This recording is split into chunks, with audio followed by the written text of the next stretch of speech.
నమస్కారం వార్తలకు స్వాగతం. ముందుగా ముఖ్యాంశాలు. YCP leader Botsa Satyanarayana press meet, పలు అంశాలపై వివరణ. బీఆర్ఎస్ లీడర్ ప్రెస్ మీట్, పలు అంశాలపై వివరణ. బొత్స సత్యనారాయణ మీడియా సమావేశం నిర్వహించారు. ఈ సందర్భంగా పలు అంశాలపై ఆయన మాట్లాడారు. అంతా కూడా ఎంతో శాంతియుతంగా, సామరస్యంతో, సోదరభావంతో ఉన్న ప్రాంతం.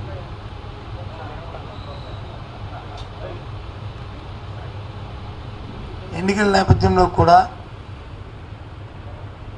ఎక్కడో చిన్న చిన్న సంఘటనలు తప్ప పెద్ద సంఘటనలు ఎక్కడా జరగలే, ఏ విధంగా ఇబ్బంది జరగలే. అటు రాజకీయ పక్షాలు కానీ, ప్రజలు కానీ, లేదా అధికారులు కానీ, అధికార యంత్రాంగాలు కానీ అందరూ కూడా ఎవరి బాధ్యత వారు వారి వారి పరిధుల్లో ఏదైతే మనకున్న సాంప్రదాయం ఉన్నాయో వాటి ప్రకారం ఎన్నికలు జరుపుకున్నాం.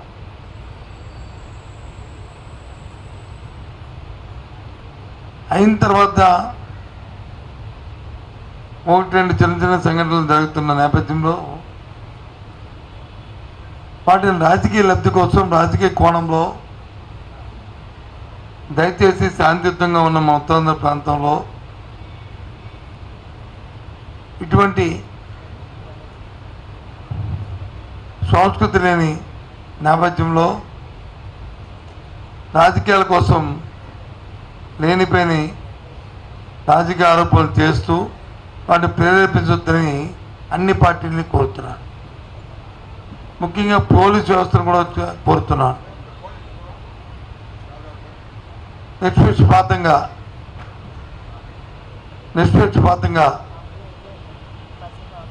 ఏ సంఘటన పట్ల ఏ రాజకీయ పార్టీలు ఉన్నప్పటికీ కూడా తప్పుగా చూస్తూ చర్య తీసుకోమని కూడా నేను రిక్వెస్ట్ చేస్తున్నాను, డిమాండ్ చేస్తున్నాను. అదే నేపథ్యంలో రాజకీయ నాయకులు కూడా అనవసరంగా ఆరోపణలు చేసుకొని నిందారోపణలు చేయడం అనేది తగదు. ఇటువంటిని హింసని ప్రోత్సహించొద్దు. మా వరకు వైసీపీ పార్టీ దానికి పూర్తి వ్యతిరేకమని చెప్పి మనం చేస్తాం. ఇలాంటి సంఘటనలు ఏ పరిస్థితుల్లో ఎట్టి పరిస్థితులు కూడా ఉపేక్షించమని మనం చేస్తాం. నిన్నెక్కడో విశాఖ పార్లమెంటరీ పరిధిలో ఒక సంఘటన జరిగింది. దాన్ని వచ్చి రాజకీయ కోణంలో, రాజకీయ ఉద్దేశంతో లేనిపోయిన ఆపాదనలు సృష్టిస్తూ మాట్లాడడం సమంజసం కాదని మనం చేస్తున్నాను. పూర్వపరాలు తెలుసుకొని చేయాలని, అలాగే సైమల్టేనియస్గా నేను కూడా పోలీసు అధికారులతో మాట్లాడడం జరిగింది. ఒకవేళ నిజంగా దాన్ని రాజకీయ ప్రారంభం కానీ కక్షపూరితమైన చర్యగా అది అయితే మాత్రం నిష్పక్షపాతంగా చర్య తీసుకోవాలని కూడా డిమాండ్ చేస్తున్నాను. ఎందుకంటే మా ఉత్తరాంధ్ర ప్రాంతం ఎంతో సామరస్యంగా, సోదర భావంతో మెలిగే మనుషులు. రేపు 9వ తారీఖు నాడు జగన్మోహన్ రెడ్డి ప్రమాణ స్వీకారం చేసిన తర్వాత ఈ ప్రాంత ఎగ్జిక్యూటివ్ క్యాపిటల్గా వస్తూ ఎంతో ప్రపంచ స్థాయిలో ఈ పట్టణం అభివృద్ధి చెందుతున్న నేపథ్యంలో దీన్ని మనం కాపాడుకోవాల్సిన బాధ్యత, ఈ ప్రాంతాన్ని అభివృద్ధి చేసుకునే బాధ్యత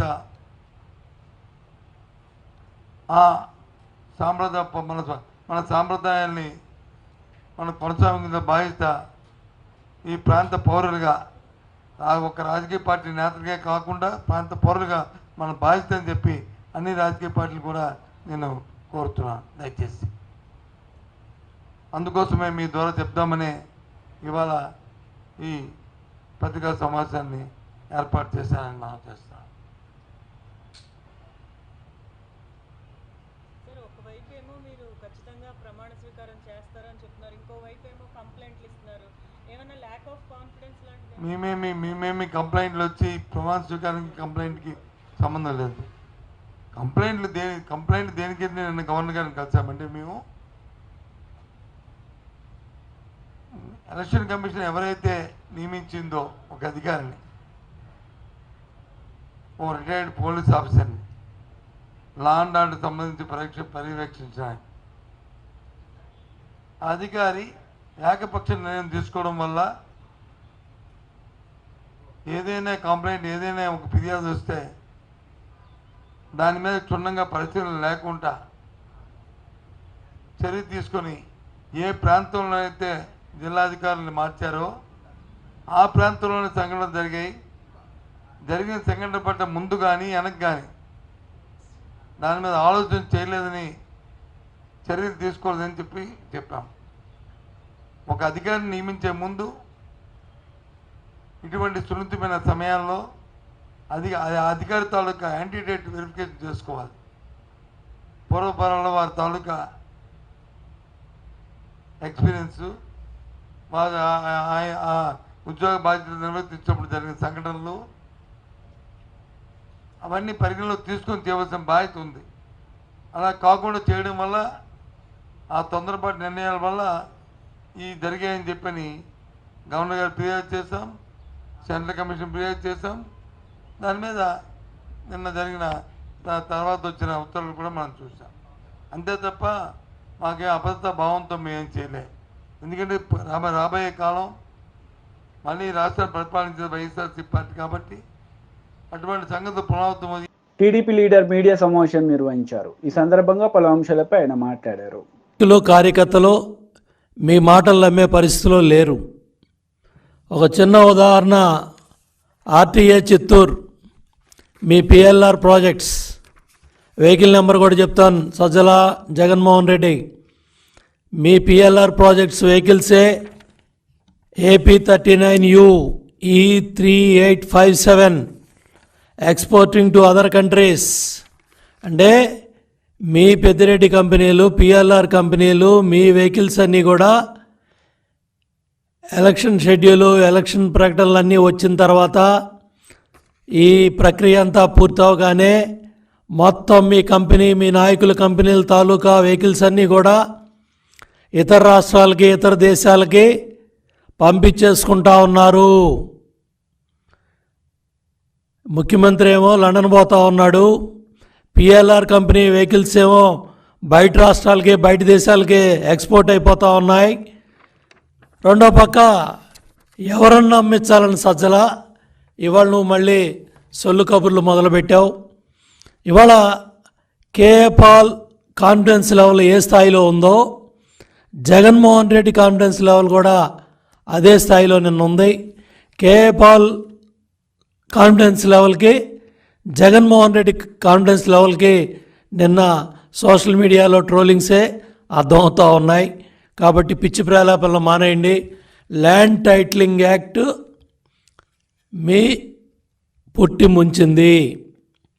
మీ ప్రచార పిచ్చి, మీ ఫోటోలు పిచ్చి, మీరు తాత ముత్తాతలు ఇచ్చిన భూములను కూడా కొట్టేయాలని, దోచుకోవాలని మీరు చేసిన చట్టాలే మీ ప్రభుత్వానికి ఉరితాళ్ళైనాయి. ఇవాళ పెద్ద ఎత్తున ప్రజల్లో తిరుగుబాటు వచ్చింది. ఆ తిరుగుబాటు ఫలితమే జనసునామీ. ఆ జనసునామీ దెబ్బకే మీకు గంగుర్లు ఎత్తుతూ ఉన్నాయి. రోజుకొకళ్ళు వచ్చి మీడియా ముందుకి మాట్లాడుతూ ఉన్నారు. నేను అడుగుతూ ఉన్నా, మొదటి క్యాబినెట్లో కానీ రెండో క్యాబినెట్లో కానీ 40 మంది మంత్రులు ఒక్కడ కూడా ధైర్యంగా మీడియా ముందుకు వచ్చి మేం గెలుస్తామని మాట్లాడట్లేదు. 40 మంది మంత్రులు ఓడిపోతున్నారు. 5 ఏళ్ల పరిపాలనలో మీ మంత్రులు ఎవరైతే ఉన్నారో మొదటి క్యాబినెట్లో రెండో క్యాబినెట్లో మంత్రులు ఎవడో కూడా మీడియా ముందుకు రావట్లా. మొత్తం ఎత్తిపోతున్నారు, మొత్తం ఓడిపోతున్నారు. ఇవాళ పెద్ద ఎత్తున ప్రతిపక్ష హోదా కూడా దక్కదని మీడియా ఘోషిస్తూ ఉంటే, సర్వేలు ఘోషిస్తూ ఉంటే ఇవాళ సజ్జలు వచ్చి ఏ కార్యకర్తను నమ్మిద్దామని, ఏ నాయకుడిని నమ్మిద్దామని నువ్వు మళ్ళీ బురద జల్లే కార్యక్రమాలు చేస్తున్నావు. సిగ్గుందా అని అడుగుతున్నా. అపధర్మ ముఖ్యమంత్రి మీరు, 5 ఏళ్ళు ప్రభుత్వం పరిపాలన చేసింది మీరు, చీఫ్ సెక్రటరీ మీరు పెట్టుకున్న వ్యక్తే, మీకు అనుసరణలోనే వ్యవస్థలన్నీ నడుస్తున్నాయి. ఇవాళ చీఫ్ సెక్రటరీయే మొత్తం పోలింగ్ స్టాఫ్ దగ్గర నుంచి ఎక్కడెక్కడ ఏ అధికారం ఉండాలో రాజేంద్రనాథ్ డీజీపీగా ఉన్నప్పుడే నియామకాలన్నీ జరిగాయి.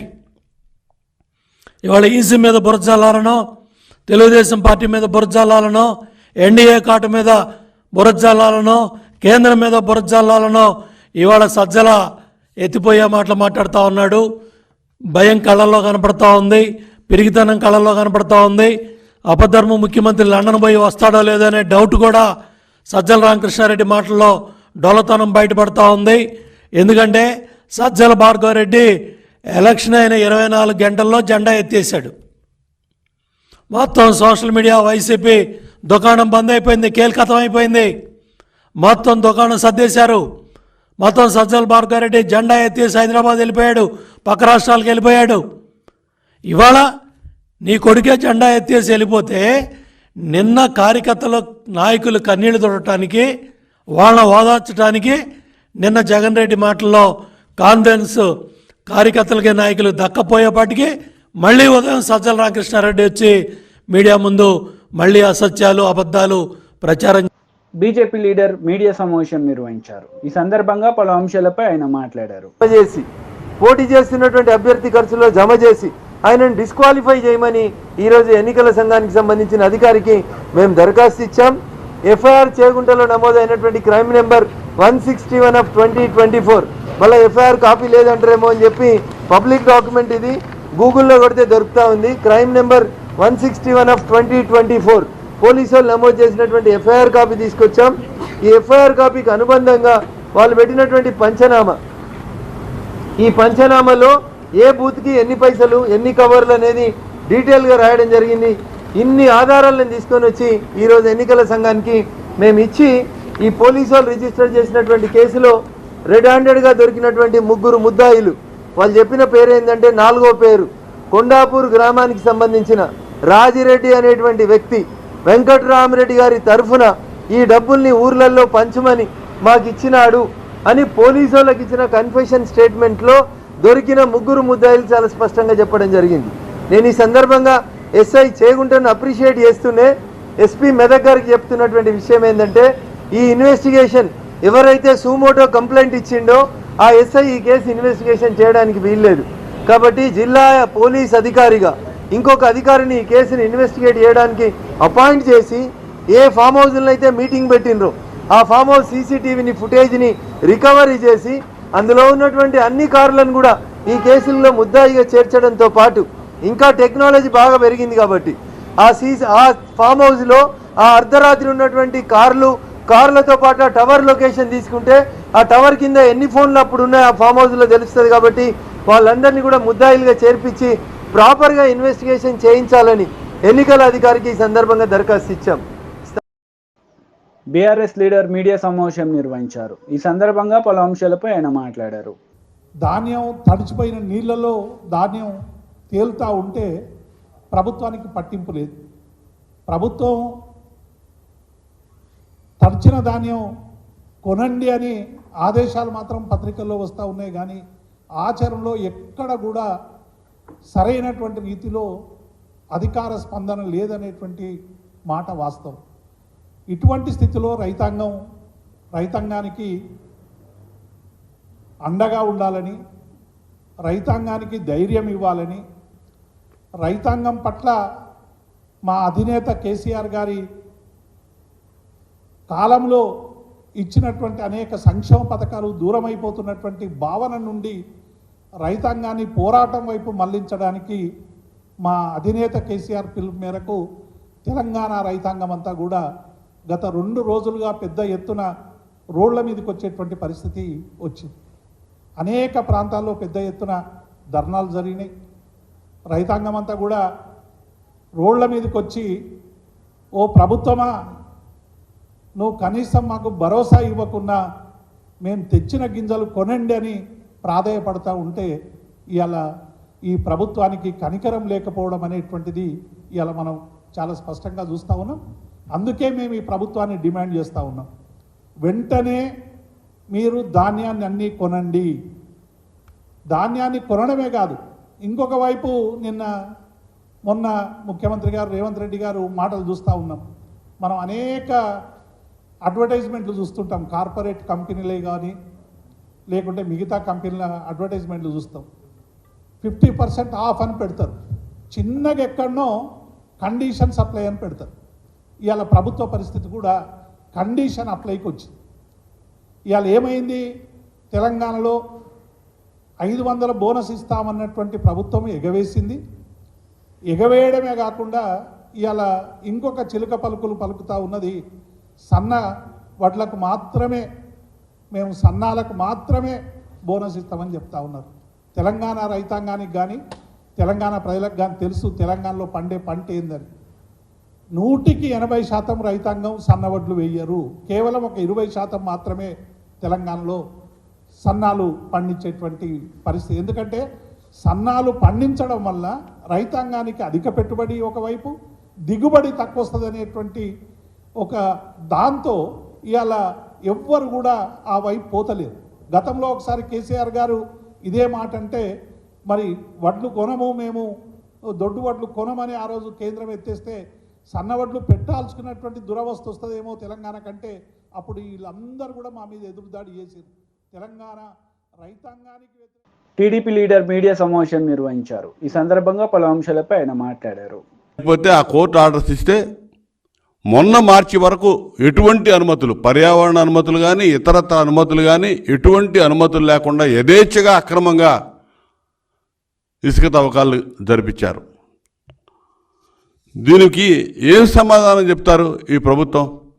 మేము మొత్తుకుంటా ఉన్నాం. చంద్రబాబు నాయుడు గారు 2023లో 40,000 కోట్లు జగన్మోహన్ రెడ్డి కనుసన్నల్లో అక్రమ ఇసుక మైనింగ్ జరిగింది. ఈ రాష్ట్రంలో ఎవడెవడు కారకులో, ఏ డిపార్ట్మెంట్స్ ఏ విధంగా సహకరించినాయో, డిఎంజీ వెంకటరెడ్డి వీటన్నిటికీ పాత్రధారిగా సూత్రధారిగా ఉండి ఏ విధంగా 1,000 కోట్లు కొల్లగొట్టి వీళ్ళకి సంపాదించి పెడతా ఉన్నాడో, ఇందులో మైనింగ్ ఫారెస్ట్ మినిస్టర్గా ఉన్నటువంటి పెద్దిరెడ్డి రామచంద్రారెడ్డి ఏ విధంగా దోపిడీ చేస్తూ ఉన్నాడో మొత్తం కూడా మేము సాక్ష్యాధారాలతో సహా గతంలోనే నిరూపణ చేశాం.